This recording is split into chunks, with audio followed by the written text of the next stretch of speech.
5 minutos de cortesía y dando la bienvenida a todos los que estéis aquí presencialmente, que nos han dado la hora mala este día, que las 4 de la tarde es un poco cuesta a veces. Y a todos los que están online, pues bueno, bienvenidos de nuevo a otra sesión de la sección de Derecho del Turismo de ELICAM, que hoy nos corresponde tratar los temas relativos a las cuestiones jurídicas sobre las adquisiciones en el sector hotelero. De acuerdo con los datos de FIBRE, el año pasado, en el año 24, hubo adquisiciones por 179 activos hoteleros, con más de casi 18.000 habitaciones y un valor económico alrededor de 3.500 millones de euros, que es el 23% de todas las operaciones sobre activos inmobiliarios en España. A ello deberíamos de añadir que las empresas hoteleras españolas son empresas especialmente internacionalizadas y gran parte de sus adquisiciones se realizan fuera de España. Es decir, un mercado en movimiento, un mercado activo, un mercado interesante que plantea numerosas cuestiones jurídicas. Pues para ello hemos traído, pues yo creo que a los mejores. Como sabéis que intentamos hacer en todas nuestras ponencias, que la perspectiva o el análisis de las cuestiones legales sea realizado tanto desde la perspectiva in-house de abogados dentro de la empresa como abogados externos, hoy contamos con Pablo Fernández, Senior Legal Counsel en RIU, esta gran cadena que nos quedaba por venir a nuestra sección de Derecho del Turismo y que nos alegra mucho saber que se ha incorporado. Pablo, como es abogado desde el año 2011, que comenzó en KPMG Abogados, en Corporate.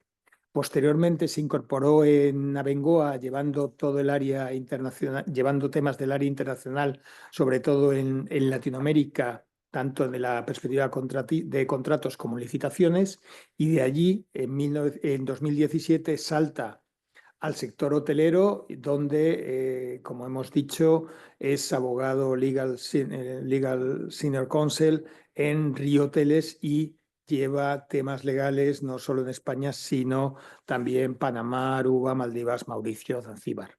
Una experiencia en el marco de las adquisiciones en el internacional que entendemos que será muy valioso. Siguiendo el orden de intervención, Miguel Ferrer Puy, socio responsable del Derecho Inmobiliario de Ramón y Cajal Abogados, que ha trabajado, yo lo veía pues, en el inmobiliario, en todos los grandes despachos, en Arjus, que yo creo que coincidimos anteriormente, posteriormente en Hogan Lovells, y ahora siendo responsable del área inmobiliaria en Ramón y Cajal Abogados. Una perspectiva práctica y intensa sobre el área inmobiliaria. Y finalmente, Renata Mendaña, socia de Garrigues, creo que has hecho la mayor parte de tu carrera allí, casi 30 años ya, o se lo has cumplido con lo joven que pareces, 34. Bueno, socia del área mercantil y yo creo que una experta en fusiones, adquisiciones, M&A y con una experiencia inmensa en todos los temas de adquisiciones y además alegrándonos también que yo creo que es la primera vez que participa con nosotros el despacho Garrigues, que era una de las cuestiones que teníamos pendiente. Ramón y Cajal participó en un momento, yo creo que en el Congreso, pero bueno. Oye, muchísimas gracias a todos por venir. Como siempre, lo que le decimos a los ponentes es contar la experiencia, contar lo que habéis vivido y trasladar un poco el conocimiento que tenemos acumulado y sobre todo, pasémonoslo bien. Pues muchas gracias a todos y doy la palabra a Pablo, que comienza con ello. Bueno, muy buenas tardes a todos. Lo primero, agradeceros haberme invitado. Para mí es un verdadero honor compartir esta mesa con vosotros, ¿vale? Y yo voy a intentar trasladar un poco mi perspectiva o mi punto de vista como in-house. Se lo comentaba antes de que empezásemos la sesión, ¿no? Voy a intentar, porque también tengo grandes expertos aquí conmigo que podrán, creo que, matizar todo lo que es algo más, los temas más teóricos, ¿no? Es decir, desde el punto de vista de un abogado in-house, la práctica. Y bueno, y creo que lo podré estructurar, lo podré estructurar en primero lo que es la parte de adquisición. En el M&A también tenemos la parte de la venta. Y luego me gustaría también hacer alguna matización en relación a lo que viene siendo la expansión internacional. Como comentaba Juan, yo llevo 9 años trabajando en Rio Hotels, pero sinceramente es una experiencia de 9 años, pero es mi única experiencia. Entonces sí que es cierto que yo lo que os puedo trasladar o lo que os puedo contar es la experiencia que tengo del modelo de negocio de la empresa en la que trabajo, ¿no? No sé si alguno, bueno, sí, seguramente que es decir, todos sabéis cuál es la cadena, pero no sé si la conocéis, cuál es su modelo de negocio. El principal modelo de negocio de la cadena Riu Hotels es un modelo de asset heavy. Es decir, Riu Hotels normalmente su principal modelo de negocio es comprar y operar. Es decir, es cierto que yo lo he visto yo en mis 9 años, puntualmente algún modelo de franquicia, algún contrato de arrendamiento, algún contrato de management, hablo de management, puro management, pero es algo muy residual. Esta empresa siempre tiende a adquirir y operar, aunque bueno, como os comentaba puntualmente, y sobre todo matizar que yo sé que todos somos abogados españoles, pero como comentaban antes, las grandes cadenas tienden a la internacionalización y a la expansión, y de hecho yo llevo 9 años y en España la única adquisición que yo he vivido es la del hotel, ese precioso hotel que tenemos en Madrid, en la Plaza de España. Y sobre todo ventas, no muchas, pero bueno, ventas se han vendido algunos en Baleares y en Andalucía, y todo tendente a la desinversión en España y a la inversión fuera. ¿Vale? Dicho esto, pues centrándonos en lo que viene siendo adquisiciones, ¿vale? Pues como comentaba, Riu tiene un modelo de negocio muy basado en el asset heavy. Otros modelos, es decir, también otros modelos como contratos de management, arrendamiento, que se lo comentaba ellos antes de empezar, ¿no? Es cierto que se han tenido, pero la tendencia siempre ha sido a que todos esos contratos, a medida que han ido terminando, se han ido resolviendo, perdón, porque la empresa, su tendencia es un modelo de asset heavy completamente. Y dentro de este modelo de asset heavy, de adquisición, yo diferenciaría como entre dos grandes grupos. Diferenciaría lo que es, por una parte, la adquisición puramente por la cadena es decir, cuando Riu compra y es propietario 100%. Y también diferenciaría, porque tiene ciertas particularidades y creo que es bastante interesante. Y a mí, cuando lleguemos a ese punto, me gustaría hacer pues algo, o matizaciones o cosas que a mí me resultan a nivel práctico, me parecen interesantes a tener en cuenta cuando las inversiones se acometen con un socio. ¿Vale? Porque ahí todo lo que viene siendo tema de, bueno, sobre todo pacto de accionistas, contratos de management, eso tiene una especial relevancia. En el primer modelo, digamos, cuando Riu compra,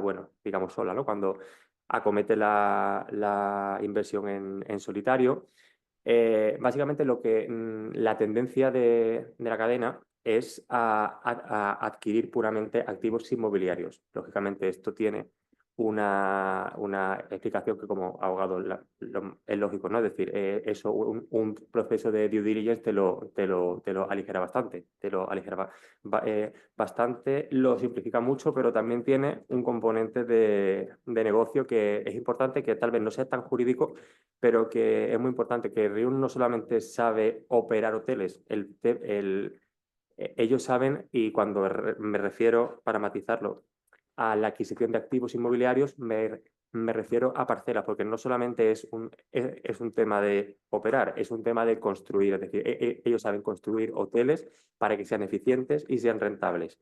Entonces, es decir, su principal modelo de expansión es adquisición. Si pueden ser parcelas, no sé si lo conocéis, pero tiene dos principales líneas de negocio, los hoteles de playa y los hoteles de ciudad. Cuando son hoteles de playa, en el 99% de las veces los hoteles que se adquieren son parcelas que posteriormente se construyen. Y por otro lado, tenemos lo que son hoteles es decir, la compra de hoteles que ya están construidos, que ya incluso muchas veces que ya están operando. Y eso sobre todo es un modelo que aparece o que se da en el caso de los hoteles de ciudad. No es así siempre, porque por ejemplo, ejemplos que tengo ahora mismo recientes, perdón, no sé si se escuchaba mal durante todo este tiempo. Ah, vale, perfecto, disculpa, que tal vez estaba cerca. Por ejemplo, el hotel de Chicago, que se abrió en julio del año pasado, fue compra de parcela y construcción, y el hotel de Toronto, que se abre ahora este año, ha sido compra de una parcela y la construcción del edificio. Sin embargo, también, como el caso del hotel de Madrid, se han comprado hoteles ya construidos, tanto, bueno, tenía bueno, tenía la casuística de que no tenía nada, estaba vacío. Entonces, bueno, pues el tema de todo lo que es el negocio, la carga laboral, no hay una subrogación, y eso pues facilita mucho todo el proceso de la adquisición, ¿no? Sin embargo, otros hoteles que ahora mismo que se me ocurran así, se me ocurre el hotel de San Francisco en Estados Unidos, que se compró operando bueno, esa fue una operación bastante compleja, ciertamente, porque un hotel en el que el propietario era un fondo de inversión, el operador era Pyramid y tenía una franquicia con Sheraton. Entonces fue una operación bastante compleja, pero se adquiere. Normalmente, como comentaba, suelen ser adquisición de activos inmobiliarios, pero bueno, también algunas veces se opta por compraventas de sociedades muy bien, porque por un lado la oportunidad del negocio aparece así, el hotel interesa y lo que te ofrecen es una sociedad. Ahí pues ya entramos en un proceso de due diligence mucho más intenso y mucho más profundo, porque bueno, ya tenemos que empezar a mirar cosas, temas fiscales, temas liabilities, temas laborales, todo lo que hay que chequear previamente, y luego pues se materializa la compraventa. También, aunque aquí somos todos, bueno, yo por lo menos, mercantilistas, no, también yo he visto casos que las sociedades no se adquieren, se adquieren muchas veces porque, aunque todos pensemos o en un primer momento se piense que la adquisición de las sociedades es algo más complejo y con mucho más riesgo, que lo tiene, también en algunas veces en algunos casos puede ser beneficioso, porque muchas veces comprar una sociedad, yo lo he visto, por ejemplo, en países como Panamá o en Senegal, donde te llevas una sociedad que tiene una serie de exenciones y beneficios fiscales a 15, 20 años, que si haces la cuenta y haces un buen proceso de due diligence, es una adquisición que te compensa, pero claro, bueno, con el riesgo que eso puede conllevar, ¿no? Bueno, esto sería un poco, más o menos así a grandes rasgos, lo que sería lo que es las adquisiciones acometidas en solitario. Y luego tenemos, o las que yo he vivido, o en las que he podido participar, en las que la empresa acomete la inversión con un socio. En ese caso, o normalmente en la empresa en la que yo trabajo, viene motivado por dos casos, principalmente. Y que sí, viene porque, es decir, porque es una oportunidad de negocio que se presenta y es así. Es decir, por ejemplo, este ejemplo es real, un hotel donde un socio inmobiliario tiene un activo, quiere hacer un hotel y llama a tu puerta y te dice: hola, quiero hacer un hotel, yo pongo las piedras, tú pon el man, es decir, tú gestiónamelo y entra a participar también.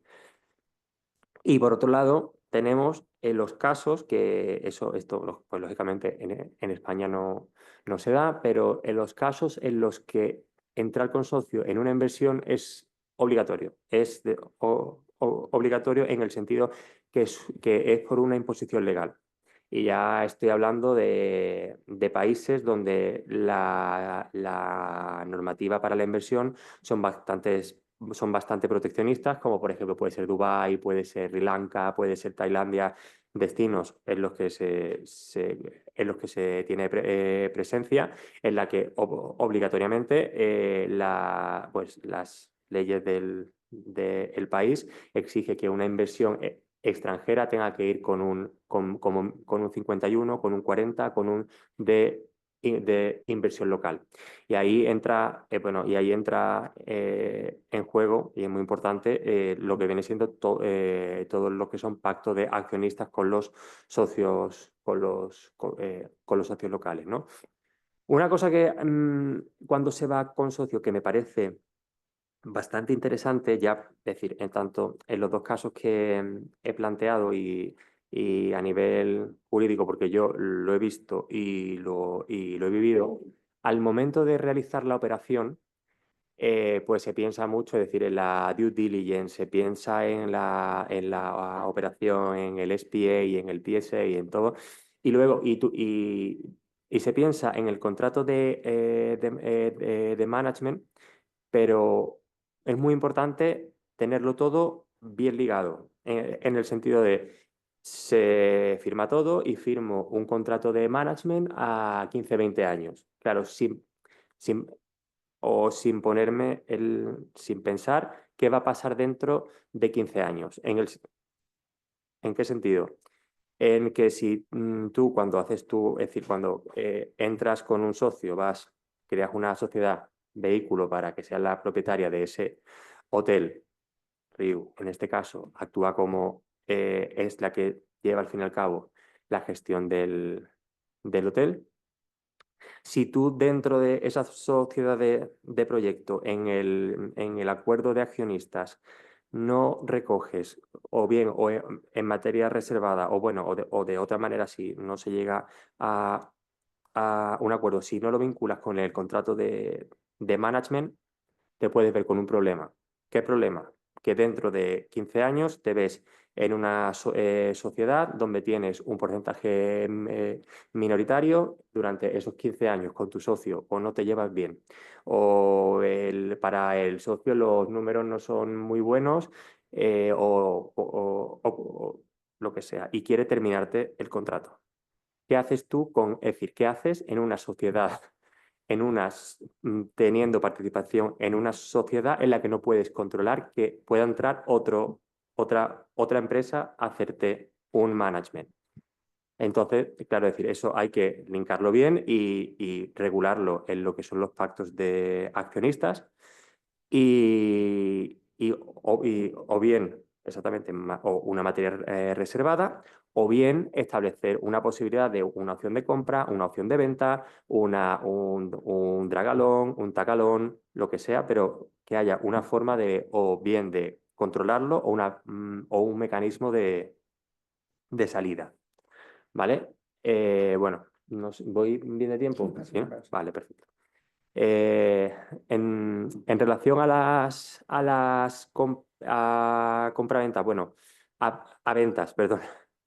A venta, yo desde que trabajo en Riu, de ventas, lo que vienen siendo ventas en España, tres, y ya, bueno, y a nivel internacional sí, varias. Es decir, en República Dominicana, en la isla de San Martín también, y en algún sitio más, en algún sí, sitio más. Cuando tenemos una operación de venta, yo bueno, creo que todos sabemos que todo, entre comillas, es como más sencillo, ¿no? Yo vendo y al vender, es decir, lo que me concierne, de lo que tengo que preocuparme es mucho menos, pero bueno, nosotros como abogados, yo creo que a mí me gustaría, y sobre todo como abogado in-house, me gustaría hacer hincapié o resaltar el trabajo que eso supone, porque cuando a ti te toca como abogado interno en una venta, ser responsable de una due diligence, yo creo que es un trabajo que es bastante tedioso, que es bastante tedioso y que al fin y al cabo también es muy importante porque bueno, yo creo que para todo el mundo o en el sector hotelero, para nosotros, es decir, lo principal y primordial es que las ventas se puedan articular, lo que se llama, eh, bueno, lo que como se llama en inglés, perdón, as is where is, with all it falls. Así, es decir, que se pueda vender tal y como está, como cuerpo cierto, en el estado en el que se encuentra.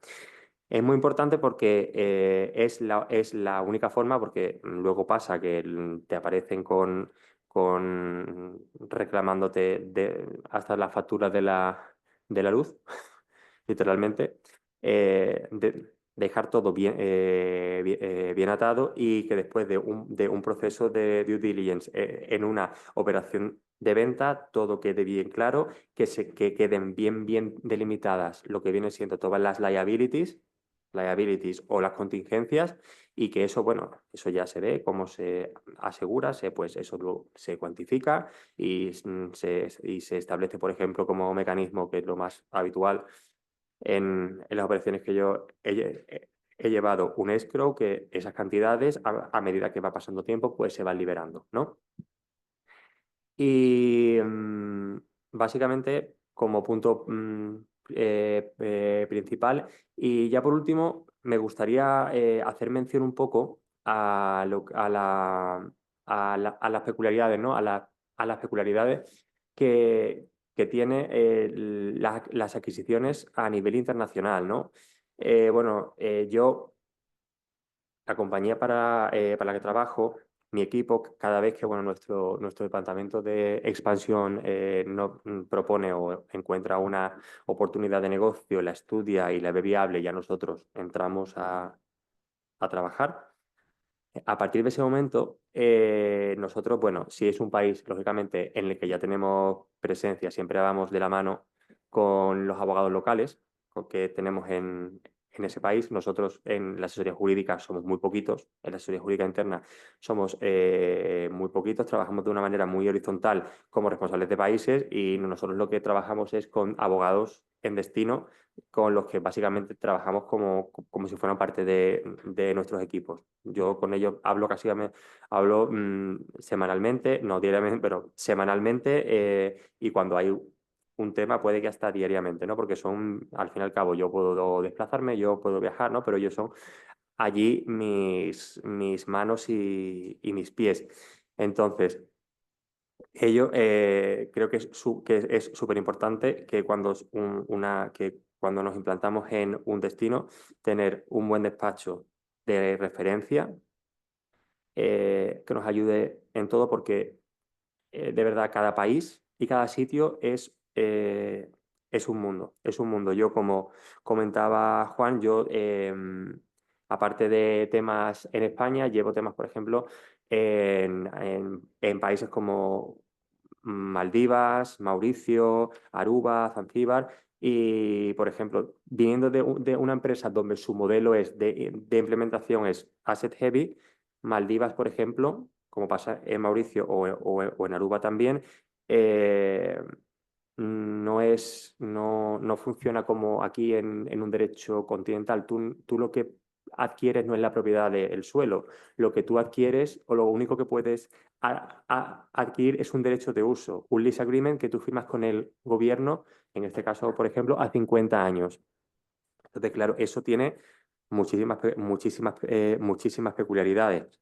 Por ejemplo, en el caso de Maldivas, tú llegas a un país, tú no sabes cómo funciona y tú el derecho que tú tienes, pues como, bueno, no sé, como sabéis, Maldivas es un país formado por 1.200 islas y lo que a ti el gobierno te concede es una concesión, bueno, un lease sobre 2 islas, en este caso, durante 50 años y te da derecho al uso de sobre alrededor de 500 metros.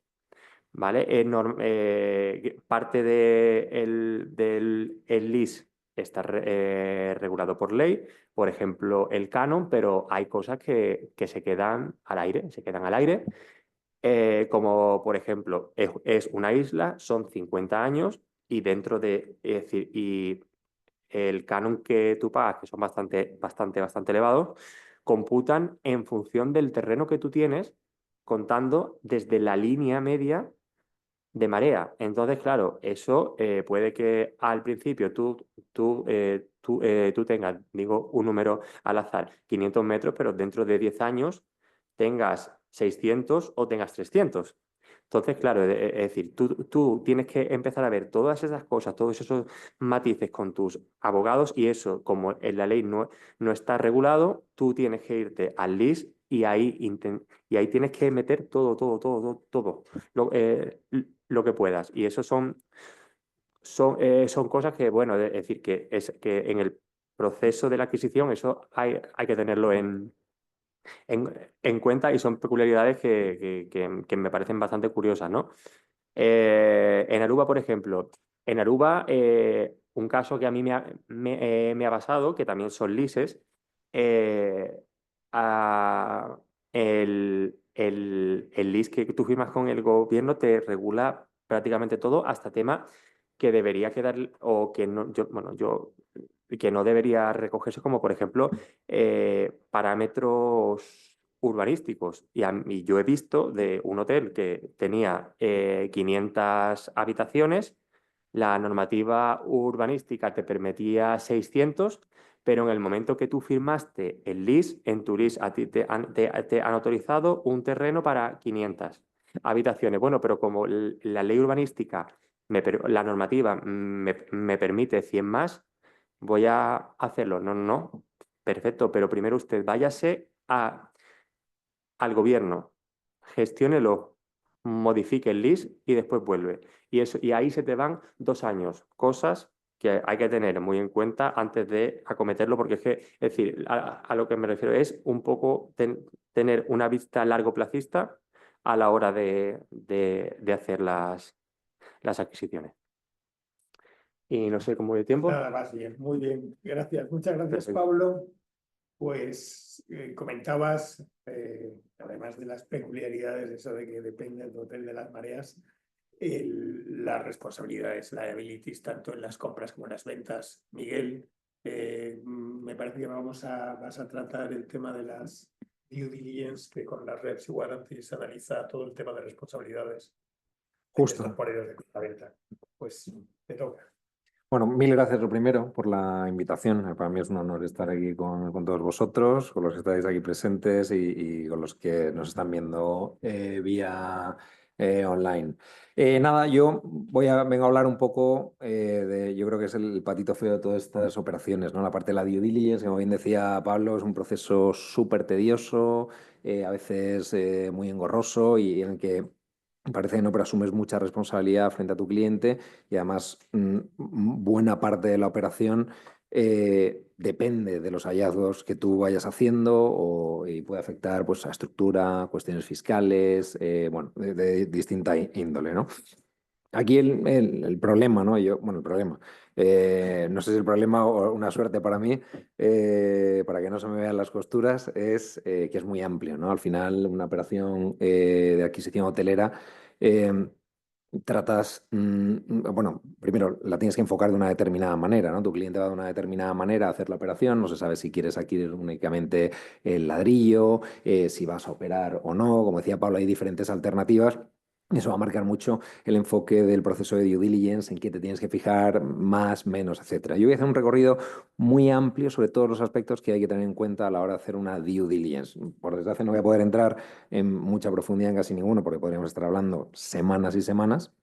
Y además, como también veréis, luego la cuestión cambia mucho en función de la comunidad autónoma donde vayamos a hacer la operación, ¿no? Porque tienen todas una serie de normativa propia que te cambia mucho, que te puede cambiar bastante la película. Bueno, nosotros empezamos siempre por lo básico, ¿no? No es propio de un activo hotelero, sino bueno, de cualquier activo inmobiliario. Al final vamos a ver primero el título y las cargas, que vamos a pasar muy de puntillas porque no tiene mayor complejidad, ¿no? Al final comprobar que el que te vende es propietario es algo relativamente sencillo y salvo que tengas algún tipo de pleito eh, que pueda dar lugar a un supuesto de evicción en el futuro, pues no es algo que sea excesivamente preocupante. O sea, hay que verlo, pero no tiene mayor complejidad. Cargas, igual. Yo creo que salvo cargas hipotecarias previas, que por supuesto habrá que cancelar en su momento a la hora de adquirir, lo demás, bueno, no deberían ser un problema. Entonces, vemos por un lado eso en primer lugar. Luego nos vamos a la segunda parte de nuestro análisis, que por lo general suelen ser los permisos para operar los activos logísticos que vamos a adquirir, ¿no? Y aquí igual cambia mucho la película en función. Estás recordando lo que estaba diciendo Pablo, ¿no? Que en función de la operación, de si son hoteles de playa, si son hoteles urbanos, tal, van o a adquirir un suelo para desarrollar, en cuyo caso, oye, a mí la parte urbanística me interesa bastante, quiero saber, hombre, entiendo por lo general, ¿no? Que entráis en suelos ya finalistas, que no requieren ningún tipo de desarrollo, pero bueno, muchas veces merece la pena entrar en suelos con planeamiento aprobado, pero que a lo mejor tiene algo de urbanización todavía pendiente. Y bueno, entonces hay que entender bien, ¿no? Hay que asesorar bien a tu cliente de, oye, ¿qué queda para que esto sea un solar, para poder construir, para poder operar, etcétera? En el caso contrario, que quieres, pues, decís, hoteles urbanos, ¿no? Ya construidos. Bien, obviamente nuestro análisis se centra mucho más en el tema de las licencias, de los permisos que ya tiene concedidos, ¿no? Porque asumimos, ¿no? Que si ese control previo que ha hecho la administración para otorgar una licencia de obras, una licencia de actividad hotelera, etcétera, ya se ha hecho ese check previo para ver que el activo y la actividad que se está desarrollando en el activo cumple con la normativa aplicable. Pero como decíamos, el análisis puede depender mucho en función del tipo de adquisición que se haga.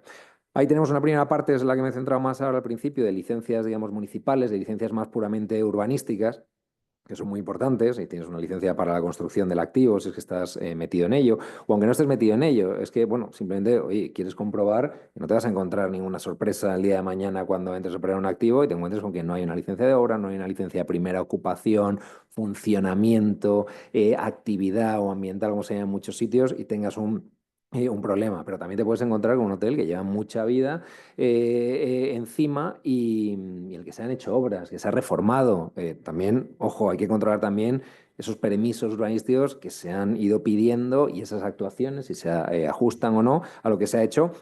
Para no encontrarte el día de mañana, aunque llegue la administración y te diga, oye, perdón, usted restituya la legalidad urbanística, corrija, derribe, asuma una sanción X, etcétera. Y luego, por otro lado, están, hablaré más adelante, los permisos sectoriales, ¿no? Que tradicionalmente habían sido alguna licencia, autorización, permiso, en función de la comunidad autónoma, como llamaban de una manera u otra, que ya no dependían tanto del ayuntamiento, sino que dependían de la comunidad autónoma y que eran fundamentales para iniciar esta actividad hotelera. Estas licencias, ¿no? Ya con el paso de los tiempos, ¿no? Y la tendencia a nivel impulsada a nivel europeo, ¿no? De sustituir estas licencias por declaraciones responsables, bueno, yo creo que a día de hoy ya hablamos de declaraciones responsables en cualquier lugar, ¿no? Que te permiten pues manifestar ante la administración, asumiendo la responsabilidad de la veracidad de lo que dices. Bueno, que yo estoy haciendo un determinado proyecto hotelero, cumplo los requisitos que usted, administración, me exige a través de la normativa aplicable, ya vendrá usted a comprobar si efectivamente cumple o no y te permite inscribirte en el registro turístico de entidades hoteleras, etcétera, cada uno su matiz, que haya en la comunidad autónoma y puedes empezar a operar. Ese check lo hacemos porque es fundamental, ¿no? A ver si llegas ahí el día de mañana y te surge un problema y no puedes operar los activos por alguno de estos motivos. Por otro lado, pasada la parte de título, cargas y además licencias, que vemos también la parte de contratos, igual, ya hablamos antes en la previa que teníamos entre todos, ¿no? Claro, es que aquí la operación la puedes plantear de mil maneras distintas. Y bueno, no sé, entras a comprar la propiedad de un hotel que se está operando en la práctica. Evidentemente nosotros hacemos un análisis de los contratos, ¿no? Cómo se está operando. Y ahí entra en juego las distintas modalidades de contratos que no sé, no me quiero meter mucho, no sé si a lo mejor luego nos pisamos partes, pero bueno, por mencionarlas muy por encima. Oye, estoy explotándolo, yo voy a adquirir la propiedad nada más y la explotación la va a llevar un tercero. Ese tercero, ¿cómo la va a llevar a cabo? Con un contrato de arrendamiento, con un contrato de gestión, de management, con un contrato de franquicia. Oye, a mí me va a funcionar esta estructura si, por ejemplo, no sé, soy una SOCIMI, que voy a ser propietaria del activo. ¿Me va a funcionar aquí un contrato de gestión? Si no, cuidado, a ver si voy a incumplir requisitos y eso va a tener un perjuicio para mí a nivel fiscal.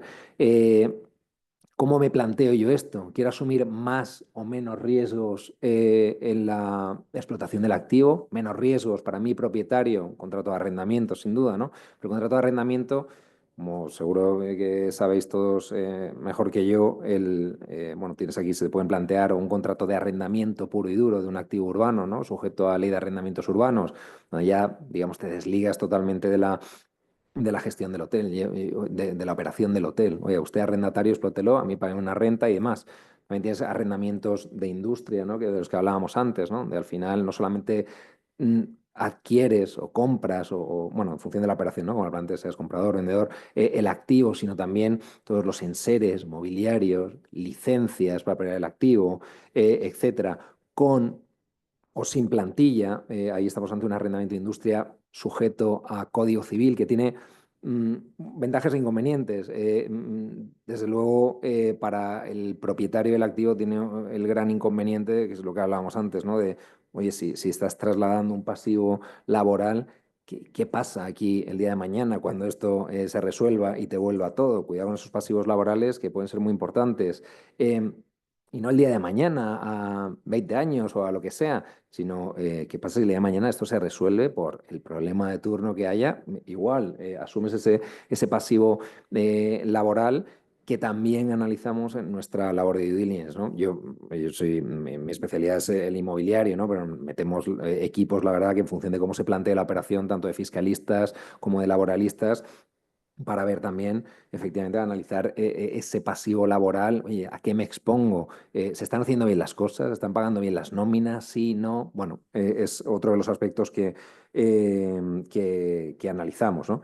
También tienes contratos de gestión donde, bueno, ya compartes ese riesgo de la explotación del hotel. Tienes el típico contrato también de franquicia, ¿no? Para utilizar un poco la marca, la forma de operar de una determinada marca que quieras de la que quieras servirte. Y luego lo que tienes es, esto sobre el papel es muy bonito y suena fenomenal, pero tienes la cruda realidad que es que se terminan haciendo unos mejunjes de contratos que mezclan el arrendamiento puro y duro con también la cesión ¿no? del famoso FF&E, con esos elementos de que dices, bueno, es que esto casi no estoy pagando ni una renta arrendaticia, sino que esto está muy ligado y de una manera muy importante al resultado de la gestión. ¿Dónde estoy aquí? Y eso el día de mañana a lo mejor lo puedes tener que decidir en un tribunal, por mucho que tú lo pongas en papel, y de los tribunales pues se ha visto salir absolutamente de todo, ¿eh? Y a veces te puede salir bien o otras veces te puede salir bastante cara la jugada. Eh, Pasando esta parte de contratos, bueno, bueno, y en relación con ello, ¿no? También todo este tema de si metemos o no, a lo mejor si transmitimos solamente el ladrillo, también el FF&E eso tiene también una derivada fiscal, ¿no? De que la operación pueda ir sujeta a IVA. Ojo, cuidado, que si se entiende que nos encontramos ante una unidad económica autónoma, puede ir grabada con TPO la transmisión y ahí tienes un auténtico coste, ¿no? Bueno, que puede tener un impacto en la operación y que no salga la cifra. Al final el IVA no es un coste como tal, ¿no? Bueno, entonces son muchas cuestiones que hay que ver muy detenidamente y en función del enfoque que tenga la operación, pues nada, te fijarás más en unos extremos, en otros, harás más hincapié en el análisis de unos extremos o de otros. Por otro lado, y ya para terminar, ¿vale? Aunque esta parte es muy importante, o sea, aquí tenemos que tener en cuenta la legislación sectorial, no solo en materia hotelera, que decíamos antes con estas autorizaciones, estas declaraciones responsables se hacen ahora, inscripción en registros turísticos, hoteleros, sino también mucha otra normativa que tiene mucho impacto, como por ejemplo la famosa ley de costas. Oye, sobre todo cuando te metes en operaciones hoteleras en Baleares, cuidado, a ver si los famosos... Cuando invades el dominio público marítimo terrestre que llevaba invadido 30 años y de repente cuando vas a inscribir tu escritura de compra de la sociedad o del activo, el registro te dice que estás en zona de dominio público marítimo terrestre. Oiga, es que llevo, sí, es que la ley de costas del 2013 bueno, pues hay una parte de la piscina está invadiendo el dominio, porque es un tema, comentaba antes Pablo, pero es un tema de mareas. Donde estaba el dominio público marítimo terrestre hace 50 años no es lo mismo que donde estaba con la ley de costas, ¿no? Entonces, en la due diligence, si alguna vez tenéis que hacer, revisar el tema del dominio público marítimo.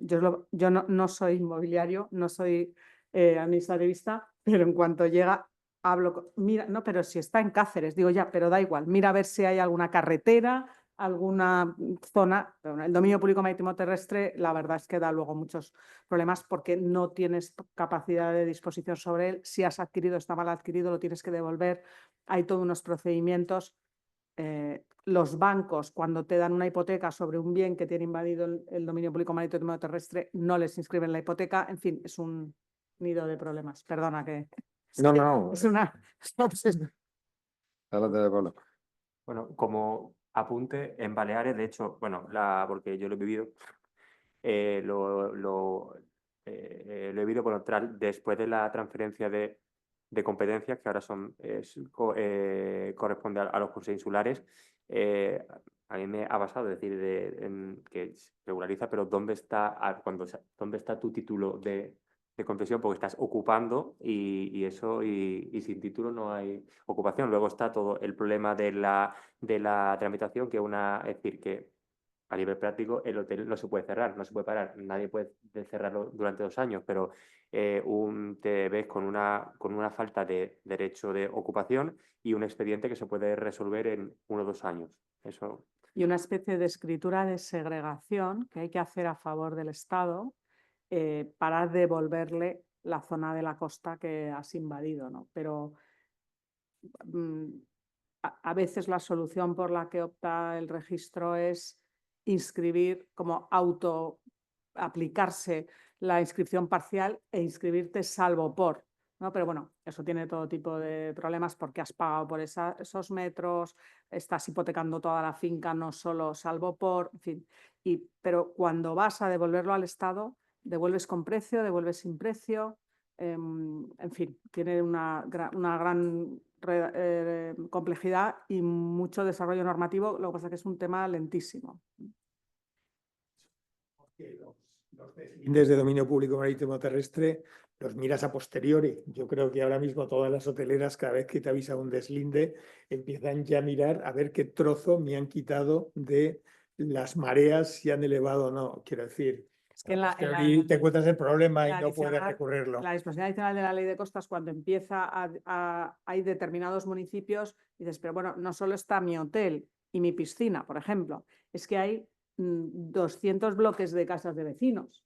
Eso, o sea, pero va evolucionando y efectivamente en los últimos deslindes pues genera todo tipo de problemas. El Estado ayuda todo lo que puede a resolverlos y es una cosa como, pero si yo estaba lejos, no estaba ni... O sea, pero ha subido la marea o el límite, ¿no?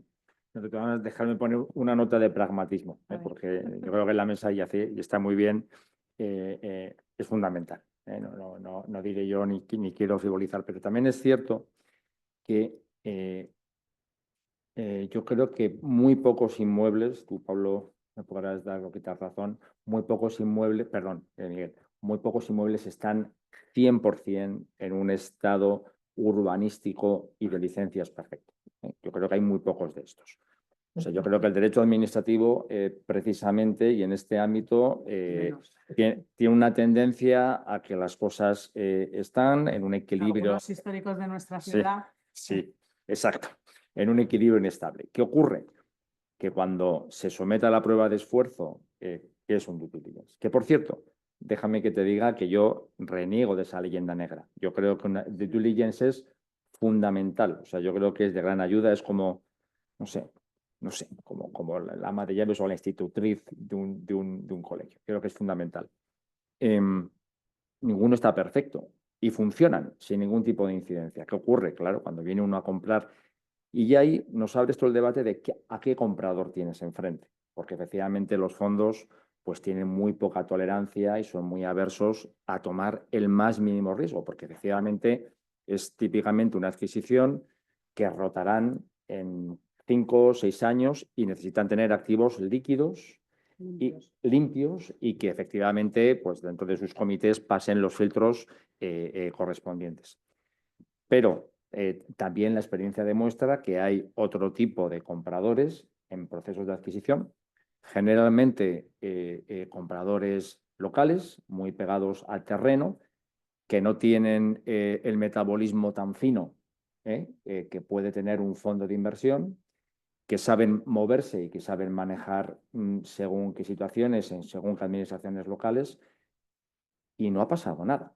Y esas adquisiciones se han formalizado, se han pagado y la operación hotelera continúa sin ningún tipo de incidencia y sabiendo, comprador y vendedor, que había una zona gris, ¿no? Entonces, bueno, solamente, insisto, no contradigo, solamente puntualizo, creo que efectivamente es rabiosamente como lo estáis exponiendo y esta es la aproximación que debemos tener, pero que bueno, que siempre hay que buscar ángulos. No, desde luego, o sea, totalmente de acuerdo con todos, ¿eh? Y no, y la due diligence efectivamente es fundamental. Decía sobre todo que es muy tediosa, ¿no? Y que al final, como lo estamos viendo, tocas tantos aspectos, de tantas ramas, con tanto especialista en función de la materia bueno, que termina siendo, eso, la verdad, que una guerra tremenda. Y totalmente de acuerdo con lo que dices de todas estas cuestiones, ¿no? Te marca totalmente la consecuencia de todo esto, quien sea el comprador. Esto te puede tirar una operación con un fondo perfectamente bien. O sea, da igual las vueltas que lees y tal, que dicen, bueno, oye, no me meto en esto.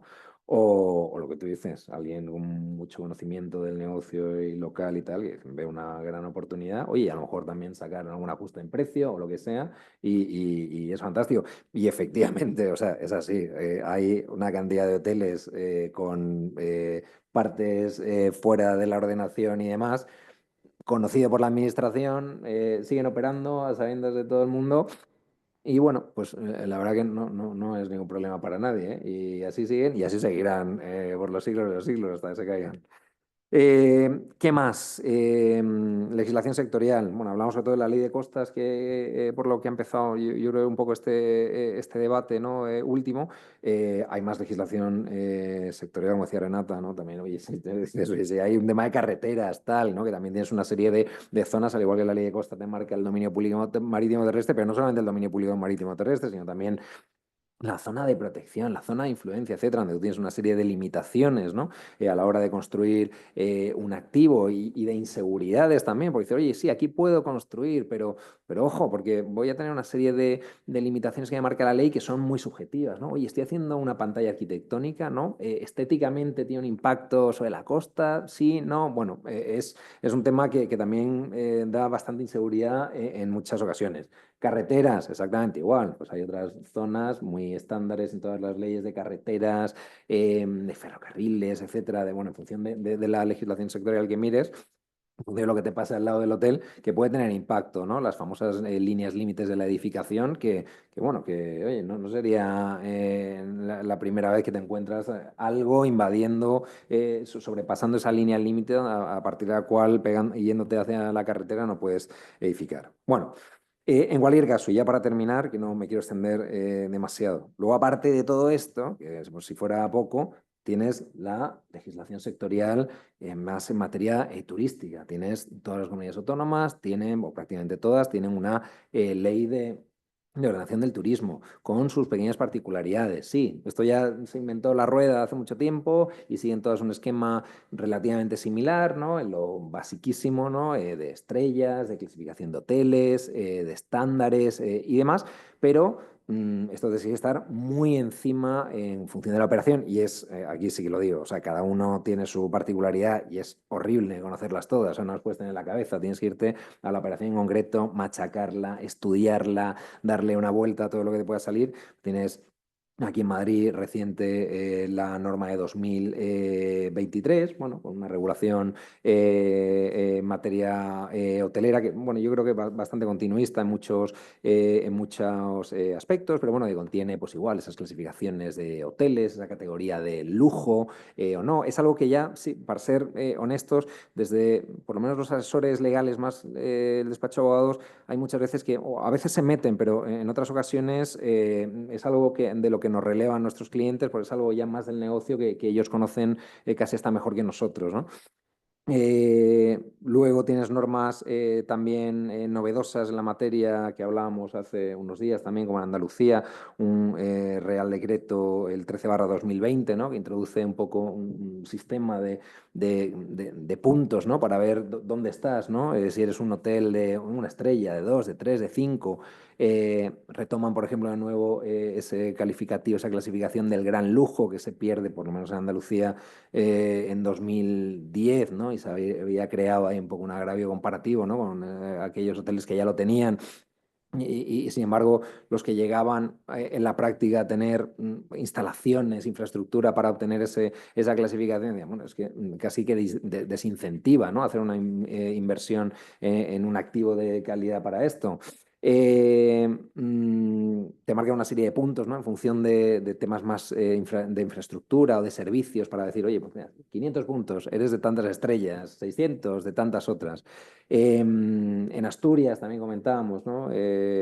Una norma similar también a la andaluza en el sentido de puntos en función de lo que cumplas, ¿no? Desde el punto de vista de infraestructuras o desde el punto de vista de servicios y además una posibilidad de hacer una especie de autoevaluación de dónde estás, ¿no? Y que puedes poner a disposición tanto de la administración como de terceros.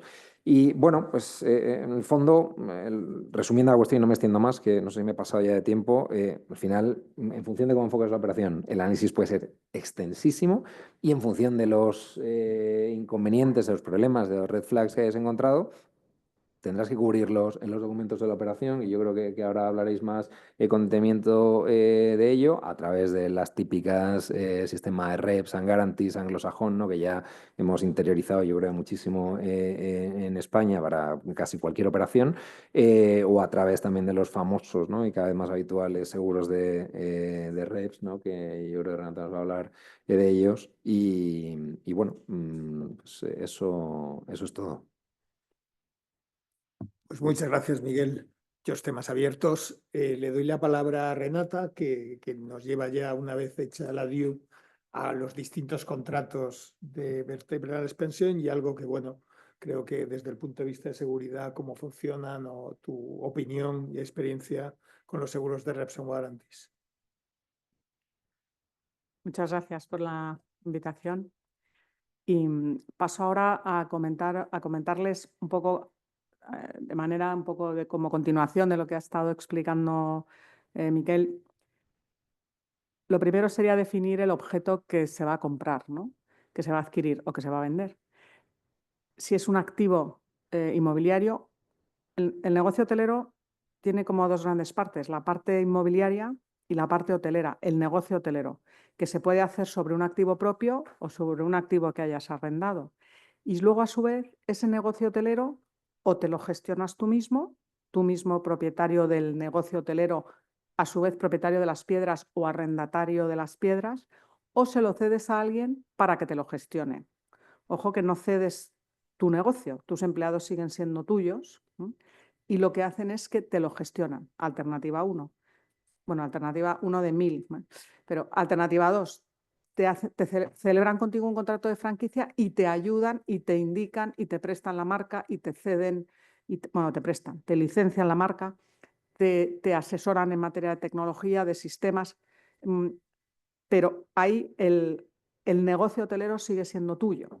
Y lo único es que celebras contratos. Entonces, si vendes solo el inmueble, habrá que hacer un due diligence restringido al inmueble. Si vendes el inmueble y el negocio, el due diligence tendrá que ser más amplio. Y al vender el negocio, venderás los contratos que gestionan ese negocio, que tienen sobre los que existe, con los que ha celebrado un contrato de franquicia, todos los contratos relacionados. Y luego hay otros modelos en los que el hotelero, el que se dedica al negocio hotelero, no al negocio inmobiliario, se dedica al negocio hotelero sobre bienes no propios y entonces los arrienda. Y entonces arrienda el inmueble o arrienda la industria. Entonces, por eso decía antes, Miquel, cuando yo arriendo la industria, se ve muy fácil en los arrendamientos en el inmueble, ¿no? Es un arrendamiento de la LAU. Yo arriendo la industria y como parte de la industria está el inmueble y entonces se rige por la LAU. Pero esa industria tiene otras cosas. Por ejemplo, los empleados no se arriendan, se ceden, es un 44, aunque en el marco del arrendamiento de la industria podrías decir, en el fondo se arriendan, aunque está muy feo decirlo porque son personas, porque si se termina el arrendamiento de industria, vuelven al propietario.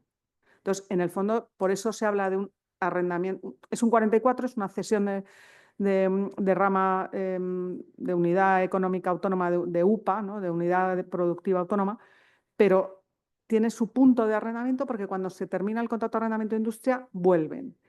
El activo operacional, ¿cómo se van a alquilar? Pues lo que sean mesas, mobiliario, enseres, se puede alquilar, pero los consumibles de facto se venden en ese marco de ese arrendamiento de industria. Entonces, es una fórmula muy compleja, pero que hay muchos gestores hoteleros, muchas marcas hoteleras y muchas españolas que lo hacen de esa manera, ¿no? Las marcas internacionales cada vez están más orientadas a los contratos de gestión, porque ahí cobran un fee sobre las ventas o sobre el beneficio, pero ni tienen personal, ni tienen los gastos, ni tienen los ingresos, tienen su comisión. Por distintos conceptos, ¿no? Prestan servicios de asesoramiento, prestan servicios de gestión, pero el personal, a salvo de algunas figuras, el director del hotel el personal sigue siendo del propietario, ¿no? Entonces es propietario o del industrial hotelero que a su vez haya arrendado la industria. Entonces, todas estas posibilidades de organizar el negocio hotelero llevan a una multitud de contratos de fusiones y adquisiciones. Yo puedo adquirir el negocio hotelero con el inmueble, el contrato de arrendamiento de industria. Hay montones de posibilidades y, como decía antes, el mejunje de todas ellas, ¿no? En las SOCIMIs que necesitan adquirir activos para luego arrendarlos, pero preferiblemente en arrendamientos de la LAU, pero en el sector hotelero no puedes ir solo con un arrendamiento de la LAU porque te van a pedir la industria. Una SOCIMI puede... los activos que tiene bajo arrendamiento de industria cualifican a efectos de sus porcentajes, ¿no? Estas son algunas de las cuestiones. Pero lo que es común en todos los contratos de fusiones y adquisiciones que se celebren es que hay siempre un reparto de responsabilidades, ¿no?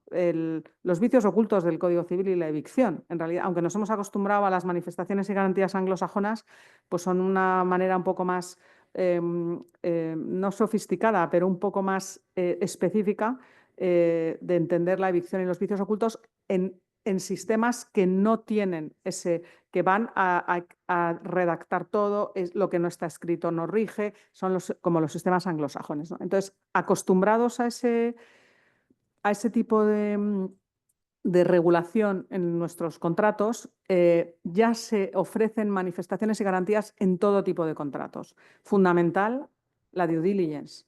Porque al hacer la due diligence, primero, el comprador se entera de lo que está comprando y segundo, el comprador se entera de dónde están los vicios de lo que está comprando.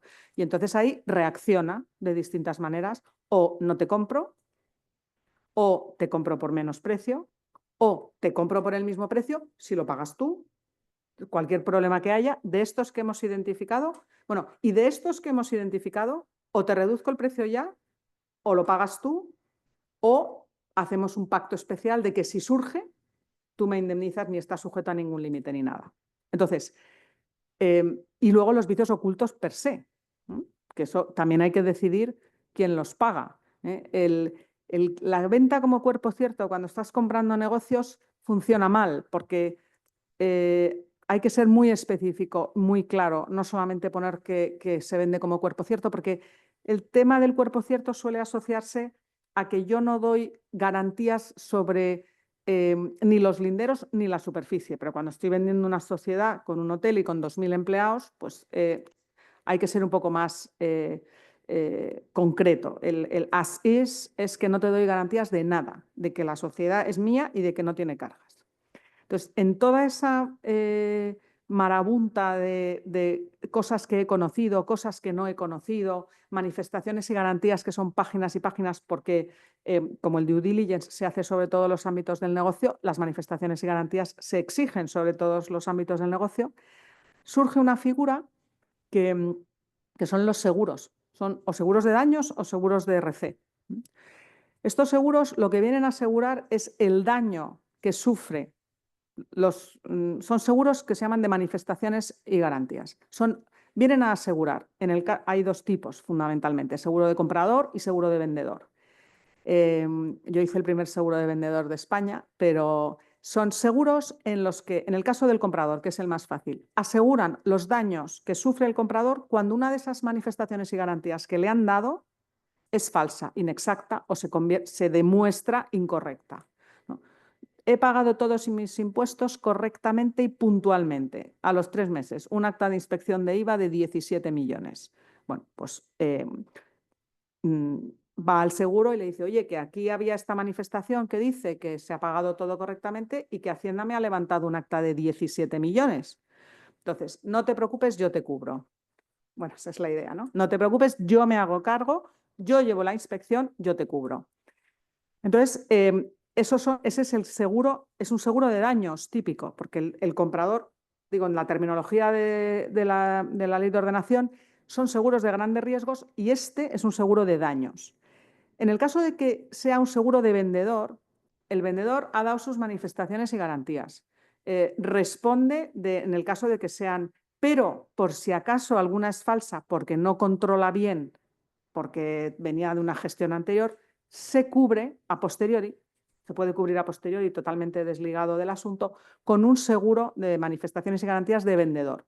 La diferencia entre ambos es que en el caso de los seguros de comprador responde el del dolo del vendedor y en cambio los seguros de vendedor obviamente no responden del dolo del vendedor. Si me has mentido no te cubro. Entonces, estos seguros empiezan en los años 90, al principio eran carísimos, hablábamos de primas de 5 millones para cubrir 50 y ahora hablamos de primas de 200.000 euros para cubrir 50. Se han sofisticado muchísimo, se han agilizado muchísimo, pero tienen un elemento común, que es que tiene que haber una due diligence. O sea, alguien le tiene que decir al seguro que esto está bien y sobre todo, alguien le tiene que decir al seguro qué es lo que está mal, porque lo que está mal, los vicios reconocidos, como no son ocultos, no son asegurables. Bueno, esto es aquí entras en una discusión técnica de solo no es asegurable lo que es cierto. Y el resultado de una inspección de Hacienda, tú me dices que es cierto y yo te digo que no. Entonces, puedes intentar que el seguro te cubra los vicios conocidos. Claro, no cuando ya has perdido en el Supremo, no. Ahí ya es cierto que tienes que pagar. Pero un acta de inspección, entonces aparecen un tipo de seguros de manifestaciones y garantías que son los seguros de cobertura positiva, mucho más caros y ahí hay una discusión técnica sobre si se ha producido el riesgo o no. Los abogados siempre diremos que no se ha producido el riesgo hasta que tengas la sentencia inapelable del Supremo, ¿no? Pero todo tiene que haber un matiz, tiene que haber una que sea opinable, tiene que haber una discusión jurídica para que el seguro decida asegurarte con cobertura positiva. Y los últimos gritos en seguro de manifestaciones y garantías son los seguros sintéticos, en los que nadie da manifestaciones y garantías. Y entonces me dirán, ¿y cómo se asegura esto si nadie da las manifestaciones y garantías? Hablábamos también de los perfiles de los compradores. Los industriales, los vendedores industriales dan ellos las manifestaciones y garantías. Los vendedores, los managers, los gestores, los miembros del Consejo de Administración, ellos dan las manifestaciones y garantías porque ellos son los que conocen el negocio. Los fondos de inversión le piden, máximo, le piden al management que dé las manifestaciones y garantías. Luego responderá quien sea, pero darlas, que las manifestaciones las dé el management. No sé si previo pago de un bonus o previo pago de una indemnización o un incentivo. El caso es que el fondo dice, yo no puedo dar ninguna manifestación sobre el negocio porque no lo conozco, para eso tengo un management. Pero hay casos en que ni los vendedores, ni el management, ni nadie, les sonará extraño, sabe nada del negocio. Un caso en el que haya 3 millones de accionistas, el management se acabe de reemplazar y sea uno nuevo, ahí no hay nadie que dé manifestaciones y garantías. Entonces están surgiendo estas fórmulas de seguros sintéticos en la que la aseguradora hace due diligence. O sea, el due diligence es un elemento común. Es más, todas las cosas sobre las que no ha habido due diligence no las cubren. Todas las cosas sobre las que ha habido due diligence y hay un daño conocido tampoco se cubren, salvo discusión. Determinados temas medioambientales por mercado no se cubren. Pero bueno, cuando nos dicen hoteles costeros, no, la estructura no se cubre porque por mercado, digo, pero ¿qué mercado ni qué nada? Hacemos un análisis de cómo está la estructura, un análisis técnico, un informe técnico, y tú me cubres los riesgos que diga ese informe que están de las cosas que están bien, ¿no? Entonces, salvo los temas de cobertura, porque el mercado cubre o no, lo típico es que excluyan de cobertura aquello en lo que no ha habido due diligence, con lo cual es absolutamente fundamental, aunque el seguro haga luego el repaso de la due diligence del comprador. Pero si nadie ha hecho due diligence sobre datos, sobre privacidad, el seguro no cubre privacidad. Pero no por nada, porque no sabe si sí o si no, no sabe en qué nivel de riesgo se encuentra. Entonces, estos seguros sintéticos, en el fondo, el seguro hace la due diligence, encarga una due diligence o hace unas preguntas y como que se autoasegura sus propias manifestaciones y garantías. Esto es típico pues, cuando hay un accionariado muy disperso, el management no puede. Es muy raro, pero cada vez vamos haciendo más y mucho más caro. Porque yo también creo que asumen mucho más riesgo, porque nadie ha revisado nada y se lo están revisando ellos. Y esto es una herramienta fundamental en el caso, por ejemplo, de los fondos que no quieran dar manifestaciones, que necesitan un exit limpio en una operación, porque me decía antes un compañero, o el empresario individual que se jubila necesita un exit limpio porque no quiere volver a oír hablar de ningún problema de su negocio anterior. Entonces, pues son fórmulas, además mejora la solvencia del garante, por mucho que el vendedor, bueno, pues si es un fondo, pues se repartirá, se disolverá y no tendremos a quién reclamar, piensa el comprador. En cambio, si es una compañía aseguradora, su solvencia está demostrada. Por supuesto, si es un empresario individual, el vendedor. O sea, están teniendo mucho éxito porque solucionan muchos problemas de la operativa diaria. Y además, yo creo que cuanto más se va, los seguros honran sus compromisos y pagan las indemnizaciones. Entonces, es como un proceso que se está probando a sí mismo que funciona y da un gran tranquilidad al comprador y, por supuesto, al vendedor. Nada más. Pues muchas gracias, Renata. Cada vez más el mercado de money ha cambiado de transacciones entre compañías a transacciones de fondos. Y ventas y compras ha llevado a que este instrumento cada vez crezca más. Pero bueno, Carlos. Sí, gracias a los tres. Yo creo que han sido aportaciones valiosas. Efectivamente, el tema de los contratos, yo aquí no estoy como ponente, estoy como copresidente de la sección, pero no me resisto. Al final esto es muy sencillo. O sea, no hemos hablado para mí de dos aspectos fundamentales. Uno, a la hora de estructurar una operación o elegir el modelo de contrato, siempre hay una razón por detrás, que suele ser generalmente o bien fiscal o bien la economía del contrato. O sea, al final, todo depende quién asume el riesgo de la operación. Y quien asume el riesgo de la operación, o sea, quien se lleva, me vais a perdonar, quien se lleva el tocino se lleva también el magro. Por lo tanto, si uno se lleva la P&L, la cuenta de resultados en su integridad, pues también se va a llevar todos los riesgos asociados, principalmente el laboral. Es decir, y yendo de más a menos intensivo. Modelo de Pablo, que es intensivo en activos, ellos son propietarios operadores. Por lo tanto, oye, todo para ellos, también los pasivos. Modelo de escalón inferior, un arrendamiento de los de la LAU, donde el operador bajo contrato de arrendamiento tiene un casero que le paga su renta y todo el upside de la operación hotelera se lo va a quedar el hotelero. Pero también se lleva todos los pasivos cuando acabe el contrato de arrendamiento. Tercer escalón. Bueno, dentro del arrendamiento está el arrendamiento de industria, efectivamente, que es una fórmula híbrida que algunos podemos pensar, pero ¿y por qué? ¿Por qué vamos a estas cosas? Bueno, pues siempre hay una razón.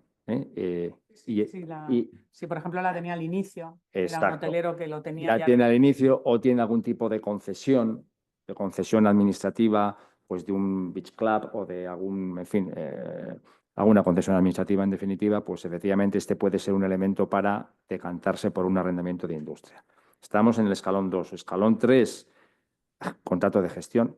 En el contrato de gestión, el que se lleva el upside, el que tiene la cuenta de resultados, el que tiene lo gordo de los números, es el propietario, que es un hotelero individual, posiblemente desconocido o no desconocido, que él contrata a toda la plantilla, con la excepción generalmente del director, y luego hay una enseña que es la que pone la bandera. Y por lo cual solamente cobra un fee por los ingresos o por el beneficio de operación y demás. Y ya en el último escalón, digamos, en el más ligero de todos, pues está el contrato de franquicia, donde realmente el hotelero solamente pone sistemas, distribución comercial y seguramente el programa de fidelización. Y efectivamente todo esto es lo que marca un poco el planteamiento base a la hora de saber, como decías, Renata, qué estamos comprando. Porque en función de que estemos comprando una cartera de contratos de gestión, es muy distinto que si estamos comprando una cartera de contratos de alquiler o si estamos comprando piedras con operación. A veces podemos estar comprando piedras sin operación, una vacant possession, por lo tanto es una operación puramente de real estate. Pero bueno, yo creo que todo esto ha quedado puesto encima de la mesa. Pero a mí me surge una pregunta, porque yo creo que las cosas siempre son más... Perdón, yo no sé si habría alguna pregunta de... Hay una pregunta, pero bueno, vamos primero con haz la pregunta tú, vamos a la sala y luego hay una online. En el ánimo de complicarlo todo, que es como generalmente más a gusto nos sentimos. En realidad. Cuando se estructura una operación, pues la venta de un hotel en Madrid. Pero claro, generalmente cuando está disociada la compañía operadora de la compañía propietaria, es posible que la PROCO, es decir, la dueña de esas piedras que están en Madrid, es una sociedad en Italia. Tendéis a pensar que la norma y la jurisdicción, porque aunque estamos comprando, o el comprador estaría comprando típicamente acciones de una SPA italiana, el activo subyacente es lo que realmente está comprando. ¿Vale? Entonces, ahí, y acabo, vuestras opiniones, ¿dónde creéis que habría que posar el grueso o el centro de gravedad de las reclamaciones, la normativa aplicable, la jurisdicción, etcétera, etcétera? Yo, o sea, creo que hay que analizar el contrato y ver quién puede reclamar a quién o quién tiene más posibilidades de tener que reclamar a quién y pensar que hay que elegir la jurisdicción donde haya más posibilidades de recuperar el daño. El caso que has puesto es un caso difícil porque yo tendría que reclamar al vendedor que está en Italia, que ya no sé qué activos tiene.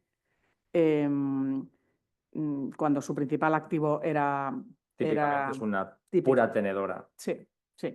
Nada. Entonces, yo te diría España, pero claro, en este caso justo España no va a tener nada, el vendedor en España, ¿no? Pero sería igual de difícil. Yo, como el activo está en España, siempre tiendo a ver cuál es el vínculo. En alguna ocasión, que eran 5 personas españolas que le vendían unos complejos hoteleros a unos americanos y se empeñaron los americanos en que rigiera la ley del Reino Unido. Todavía les está llegando a la comisión rogatoria. Entonces, y eran mis clientes, y yo lo dije, digo, no tiene ningún sentido de que esta operación que tiene pagos variables, incentivos a los gerentes de los hoteles, no tiene ningún sentido que para definir lo que es un despido procedente que conlleva, que perdían el precio variable o no, tengamos que estar inventándolo, porque esto está sujeto a la ley de England and Wales, ¿no? De Inglaterra y Gales. Bueno, pues todavía les están buscando, claro, porque en vez de atraparles el coche, la casa y todo lo que tenían en España, pues... pero en el caso que... O cuando te vende un fondo, pues cuando te vende un fondo, pues da igual, porque el fondo... en una ocasión, además, comprábamos un hotel en Barcelona. Según comprábamos el hotel, nos notificaban la escritura de disolución del vendedor y el reparto de todo el patrimonio a sus partícipes, ¿no? Bueno, teníamos una póliza de seguros que cubría, ¿no? Pero sí, es una de las cosas que luego a los abogados nos afean empezar la operación diciendo hay que pensar cuál es la ley aplicable, si jurisdicción o arbitraje, pero ¿qué hace? Pero si no hemos empezado todavía, pero ya lo habla. Bueno, es de las primeras cosas que hay que empezar a pensar, ¿no? Sí, de ser ¿no? la midnight clause, que yo creo que es la maldición siempre, ¿no? En estas operaciones es la cláusula que se ve de noche, todos cansados en la última curva, ¿no? Pero efectivamente yo soy completamente de acuerdo, sí.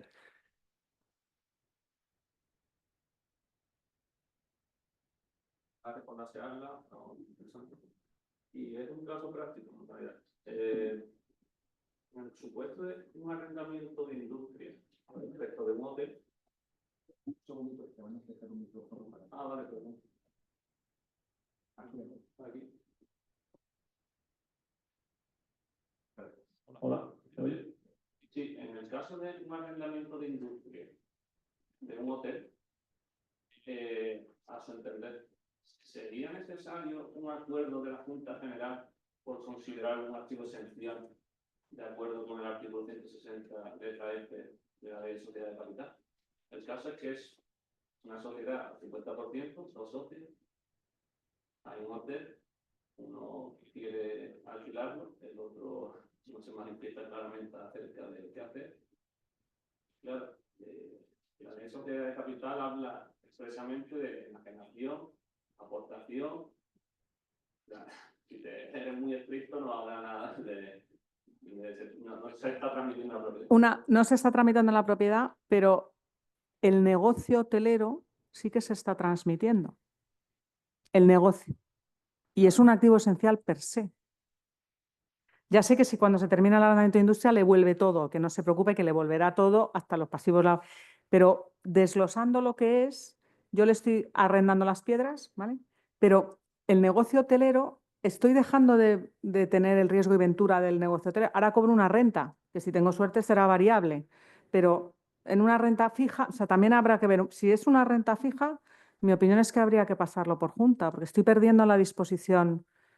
Y luego diré lo contrario en otra ocasión, pero está perdiendo el riesgo y ventura del negocio hotelero, no en la parte del inmueble. Y luego ahí hay toda una, por ejemplo, desde el punto de vista laboral, es una cesión del personal. Es una transferencia. Entonces, a mí claro, lo que pasa es que bloquea y no puede... Yo tiendo a estar de acuerdo, pero solamente tiendo a estar de acuerdo. No, y sí, pero yo añadiría, es que, pues depende, porque es que, claro, si resulta que es todo, que los hay, una renta variable Sí. vinculada al performance, pues no sé. Hay más. Claro, argumentos para o sea, decir, yo creo oye, que hay que ver mira, la economía, hay que ver la economía de ese contrato de arrendamiento de industria. Esto es lo primero. Y lo segundo, también, y puestos a ser en fin, muy exquisitos, yo puristas. miraría el objeto social de la compañía. Porque depende cómo esté dicho, si es, oye, pues lacónicamente la operación del hotel X ubicado en la bahía de Palma. Vamos, mal. Pero si tiene un objeto La social más... explotación hotelera, pues Claro. puedes explotar por ti o por arrendamiento. Claro, eso es lo que yo había pensado. Pasa que, bueno, en mi caso en particular, creo que también es supuesto donde son hoteles, o sea, compañías pequeñas, tienen un hotel familiar, pues, la explotación del hotel, y ya está. No piensan que tú, a lo mejor a futuro, puedes gestionarlo de una forma distinta. Y es el negocio como este es mi negocio. No estoy pensando en que pueda venir un tercero a gestionarlo. Porque todo el caso a lo mejor de negocios de este tipo que están hace 20, 30, 40 años. Y son pequeños. Pero bueno, esa era un poco la duda. Pues siento a ver, que no hayamos No. sido muy... Yo entiendo que es una cosa Sí. que... Habrá que, o sea, efectivamente el tema es si la renta es variable y de alguna manera sigue el arrendador participando del riesgo y ventura del negocio, podrías defender que no es una enajenación, ¿no?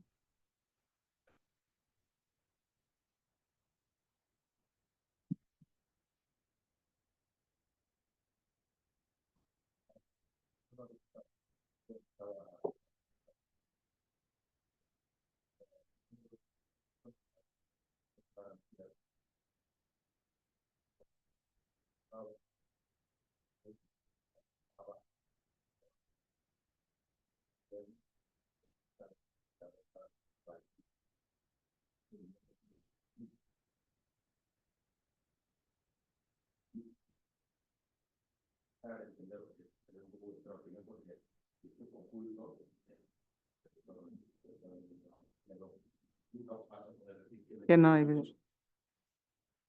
Ahí hay una derivación de eso que, bueno, porque el modelo anglosajón te hace excluir que se aplique el régimen de vicios ocultos del Código Civil, ¿no? Pero claro, luego empieza a meter cosas como, por ejemplo, que el vendedor declara que a su lealtad, eso lo he puesto yo, que el vendedor declara que no hay ningún incumplimiento de estas manifestaciones y garantías. Oiga, que a su lealtad, entonces ahí empecemos con las manifestaciones. Para matizar eso, que a su leal saber y entender, y ahí habrá que definir qué se entiende por el leal saber y entender del vendedor, como sean los accionistas de un fondo, es como nada, pero si es un vendedor unipersonal, entendiéndose por el leal saber y entender del vendedor, el conocimiento que tiene el Consejo de Administración, que es otro nivel un poco mayor, pero incluso el leal saber y entender es el conocimiento que tiene el director de operaciones del hotel, el financiero, la gobernanta y el director de mantenimiento, por ejemplo, ¿no? Si quieres ir, para que no se te descafeine el concepto de... Pero cuando el comprador quiere ese tipo de manifestaciones, que luego la aseguradora no asegura, bueno, las asegura, pero cuando las cualificas con el leal saber y entender, o sea, en vuestro caso sería que al leal saber y entender del vendedor no existe ninguna circunstancia que podría ser considerada un vicio oculto. Es que habría que reformularlo como al revés, porque es un absurdo, porque si yo no sé nada, es oculto.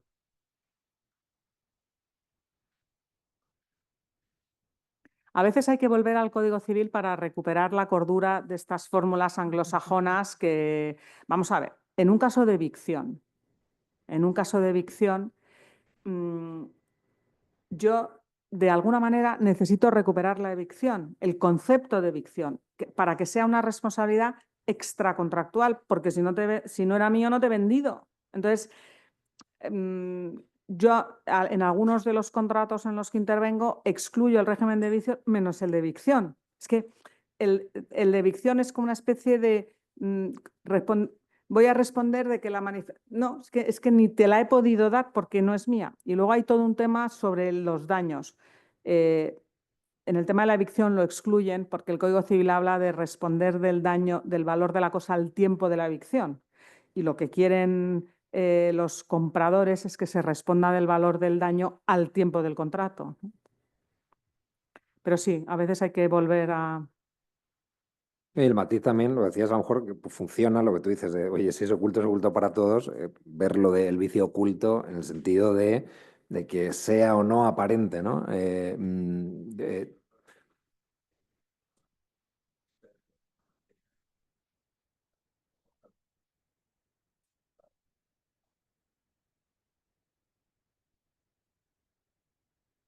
La mayoría de los vendedores no suelen tener esa cualificación cuando dan la manifestación que desvirtuaría su falta de conocimiento sobre un vicio oculto porque por su profesión deberían haberlo conocido.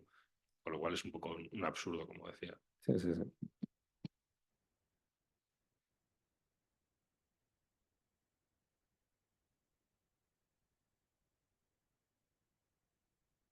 Buenas tardes. En primer lugar, dar las gracias a Lican y a todos los ponentes por tan magnífica presentación. Mi pregunta va en relación sobre todo al impacto de la Golden Visa, porque desde este mes pues, se va a eliminar y sobre todo el mercado inmobiliario, los efectos económicos y toda esta política migratoria. ¿Cuál es vuestra lectura? ¿Cómo si habéis medido de alguna forma cuánto va a impactar y todo eso?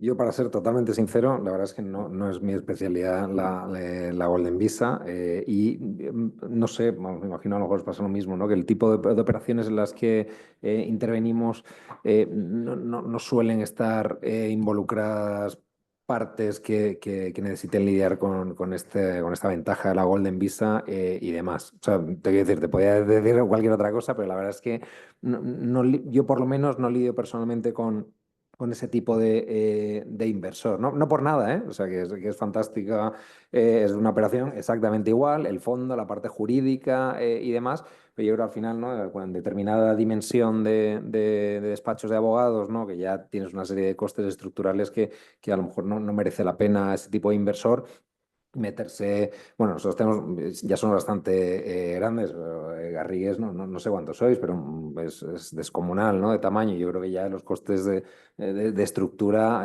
hace que no entres tanto en ese tipo de operaciones, salvo que entres, yo creo que a lo mejor un fiscalista a hacerte un asesoramiento pues, de estructura fiscal de ese inversor en concreto. Es las grandes operaciones inmobiliarias que haga una persona física casi siempre tienen más naturaleza fiscal o urbanística, que se vaya a comprar algo que tenga una problemática. Pero no, en materia de Golden Visa yo creo que están más especializados los despachos de extranjería, más que nosotros, por ejemplo. Y es un poco incompatible con el propio activo hotelero. Yo creo que no se corresponde. Hombre, por apurar, yo creo que tuve en un momento una pregunta sobre si se podía comprar un hotel por trozos para que dieran varios Golden Visa, todos viniendo desde un concreto país y chocaba con la regulación como tal de que era el único activo y entonces no se pudo hacer. Pero lo digo casi como una consulta exótica también derivado de que en ese país las salidas económicas, estoy hablando de China, se limitaron a una cuantía específica de dinero que llevaba a que podían comprar habitaciones del hotel, pero eso no funciona. Paso a una pregunta online que pregunta Mariana García de Mesa, que es la General Counsel de Accor, la empresa multinacional francesa, si tenéis experiencia en M&A de empresas hoteleras de satellite. Añade, y le leo textualmente, las operaciones de fusión en modo buy, tipo AC by Marriott, o de la incorporación de marcas locales en portfolios internacionales como el acuerdo entre IHG y Iberostar. Bueno, estamos ya en vez del heavy asset, el light asset y temas bastante más amplios que es la expansión a través de marca, ¿no? No sé si tenéis alguna opinión o experiencia que podéis trasladar. Yo creo que ese es un modelo, comentábamos antes, es un modelo posible, plausible y cada vez más utilizado en un modelo de expansión asset light. Pues esto lo viví yo. Yo tuvimos en NH la compra de una gestora, y de hecho es una práctica bastante habitual que enseñas de determinado tamaño, pues compren la gestora de distintos hoteles. En el fondo es un conjunto de contratos de gestión, porque como decíamos antes, el modelo, la industria hotelera se puede ir, le puedes ir poniendo capas una sobre otra. Esta es una de ellas, en la que un gestor que tiene un portfolio de hoteles se lo cede a otro para que los opere.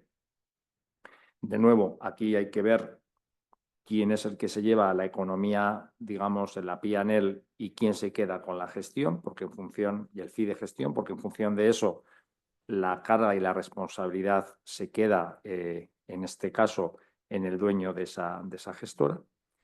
Y el caso que comenta Mariana, pues salió en todos los medios, es que efectivamente Marriott adquirió